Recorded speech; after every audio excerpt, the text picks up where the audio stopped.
இங்க Sabira coaching centre எங்க madam இருக்கு? அதே நீங்க கேக்குறீங்க? இல்ல நான் படிக்கலாம்னு இருக்கேன்.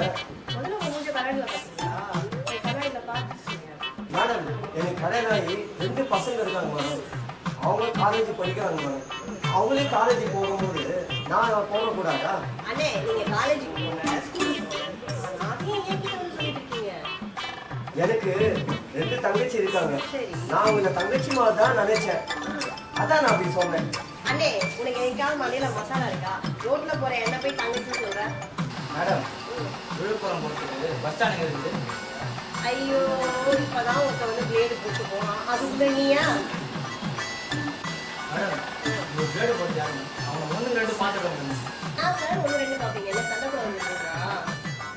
மேடம் நான் சண்டை போட வரல. சொன்னீங்களே அதாவது கேட்க வந்தேன். என்ன கேட்க முடியாது. நீ எதுக்கு வந்த? நீ எதுக்கு வந்து பிளேடு பார்க்கணும்? நீ யாரு?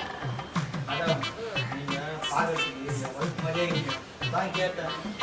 ரோட்ல போற எனக்கு வந்து அட்ரஸ் கேட்க வந்துட்டு என்ன சொல்ற? உன் ஒய்ஃப் மாதிரி இருக்கு சொல்றியா? இதெல்லாம் மேடம் இப்படி குச்சிட்டு போறாரு. யார் மேடம்?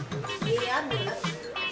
மேடம், நான் யாரோ நீங்க யாரோ அதை பத்தி இப்ப பிரச்சனை இல்லை மேடம். ஒருத்தர் இப்படி குச்சிட்டு போனாரு, அவரு தான் யாருன்னு கேட்டேன். அவர் யாருன்னு உங்களுக்கும் தெரியாது. அப்ப எனக்கு கூட எப்படி தெரியும்? இல்ல தெரியுமோ பார்த்தேன். ஏன்னா அவன் என்னை பக்கத்துக்கு இப்பதான் இருக்கான். நான் அதனாலதான் கேட்டேன் அவன் யாருன்னு. யோ, எவ்வளோ திமிருன்னா, ஒவ்வொரு பக்கத்து வீட்டுக்காரன்னு தெரிஞ்சுக்கிட்டு அவன் யாருன்னு என் இதே கேட்கலாம். நானு உங்களுக்கு அவங்க தெரிய நினைச்சு கேட்டேன் மேடம். இல்லை போனா விட்டு இருக்கவே மாட்டேன். இல்லை மேடம் எனக்கு தெரிஞ்சது இருக்கட்டும், உங்களுக்கு தெரியுமா தான் நான் கேட்டேன். உனக்கு தெரிஞ்சது எனக்கு எப்படி தெரியும்? வீராவா? ஐயோ உங்களை பார்க்கறது பார்த்தா